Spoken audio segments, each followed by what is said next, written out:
Pengaruh agama dan kebudayaan Hindu-Buddha di Indonesia. Berikut kita akan membahas bentuk-bentuk pengaruhnya. Yang pertama, pengaruh dalam bidang bahasa dan tulisan. Diperkenalkannya bahasa Sanskerta dan huruf Pallawa. Huruf Pallawa sendiri berasal dari India bagian selatan, muncul dari aksara Brahmi. Diperkenalkannya huruf Pallawa artinya kita memasuki zaman aksara atau zaman sejarah. Kamu pasti penasaran kan sejarah huruf yang ada di dunia? Kita dapat mengetahui sejarah huruf melalui Museum Huruf yang ada di Jember. Kita dapat berkunjung sambil belajar di sana.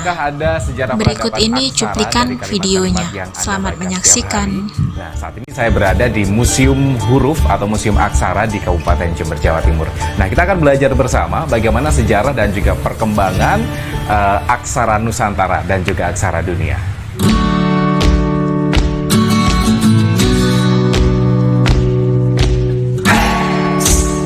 Museum Aksara atau Huruf terletak di Jalan Bengawan Solo nomor 27 Kabupaten Jember. Tempat yang baru dibangun tahun 2018 ini belakangan menjadi rujukan baru bagi mereka yang ingin mengenal dan mempelajari sejarah peradaban aksara dunia. Sekilas tempat ini bukan seperti museum, karena ukurannya tidak terlalu besar.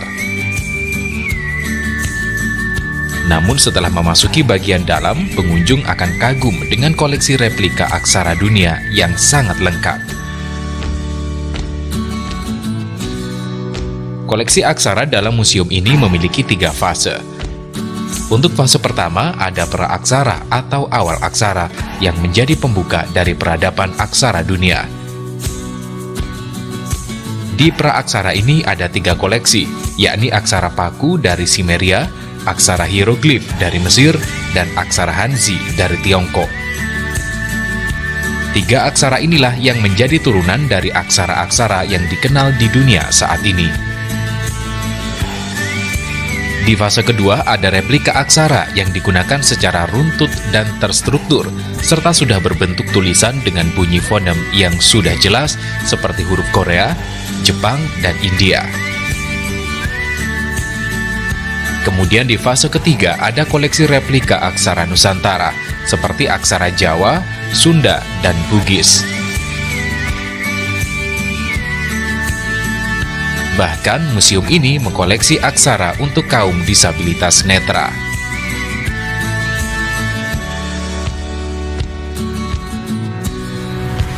Saudara, di museum ini juga bisa diakses oleh kaum disabilitas, para penyandang tunanetra, karena mereka juga bisa mempelajari sejarah dan juga perkembangan, juga deskripsi dari aksara Nusantara ataupun dunia melalui buku Braille ini.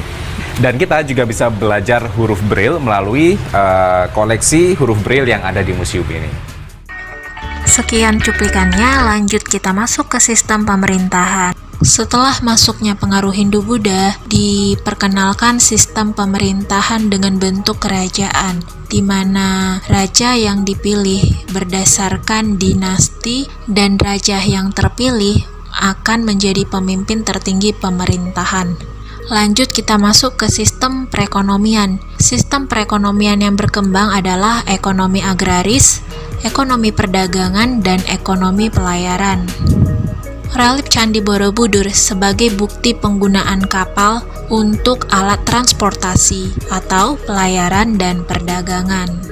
Sistem perekonomian dapat berkembang didukung oleh adanya sungai. Berikut beberapa sungai yang sangat berpengaruh untuk kemajuan perekonomian pada saat itu. Yang pertama, Sungai Bengawan Solo. 2. Pelabuhan Sunda Kelapa. 3. Sungai Musi. 4. Sungai Brantas. 5. Sungai Citarum, dan masih banyak sungai lainnya. Seperti sekarang ini, Sungai Candrabaga yang kini dikenal sebagai Kali Bekasi, dan Sungai Gomati yang kini dikenal sebagai Kali Cakung.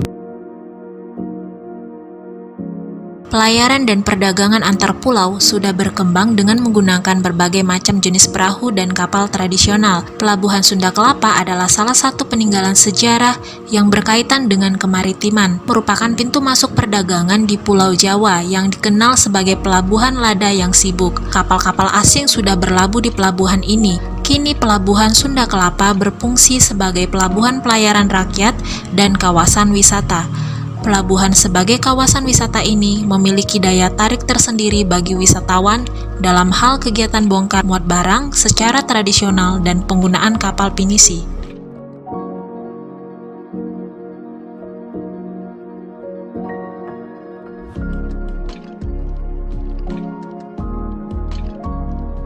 Berkaitan dengan hal tersebut, perlu dilakukan strategi dan beberapa kebijakan untuk mengembangkan ekonomi maritim dan ekonomi agrikultur. Pengaruh dalam bidang kesenian, yang pertama ada seni bangunan, kedua seni ukir dan seni pahat, tiga kesusastraan, keempat seni pertunjukan. Pada bagian candi, yaitu seni bangunan, terdapat 3 bagian atau 3 tingkatan yang disebut sebagai kaki, badan, dan atap candi yang masing-masing memiliki makna yang berbeda. Setelah kita membahas pengaruh dalam bidang bahasa tulisan, sistem pemerintahan, kesenian, dan sistem ekonomi, kita akan lanjut membahas sistem kepercayaan dan sistem kalender. Sistem kepercayaan. Dengan masuknya agama Hindu dan Buddha, sudah pasti di Indonesia akan dianut agama Hindu dan Buddha. Berikut ini kamu dapat melihat masing-masing tata ibadah dari agama Hindu dan Buddha.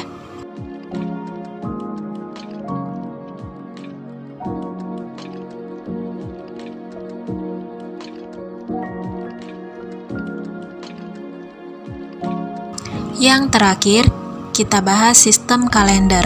Masuknya agama Hindu memperkenalkan adanya sistem penanggalan yang disebut kalender Saka. Dalam kalender Saka, permulaan atau pergantian tahun baru Saka diperingati sebagai Hari Raya Nyepi. Berikut kita dapat menyaksikan cuplikan video mengenai Hari Raya Nyepi. Selamat menyaksikan. Hari Raya Nyepi yang bertujuan untuk mensucikan kembali alam semesta beserta isinya. Seperti menyambut hari raya pada umumnya, di Bali pun masyarakatnya sangat antusias dan penuh sukacita setiap menyambut Hari Raya Nyepi. Sebelum Hari Raya Nyepi ini, ada serangkaian ritual dan upacara yang harus dilaksanakan terlebih dahulu, mulai dari melasti, mencaru atau tawuragung, serta pengerupukan. Dalam kegiatan upacara ini, hampir semua masyarakat Bali pastinya terlibat di dalamnya. Apalagi saat malam pengerupukan tiba yang selalu dimeriahkan dengan parade ogoh-ogoh, pastinya di mana-mana selalu ramai. Sekian dulu materi hari ini. Terima kasih telah menonton, terima kasih juga telah like dan komen. Ada udang di balik batu. I just wanna say thank you.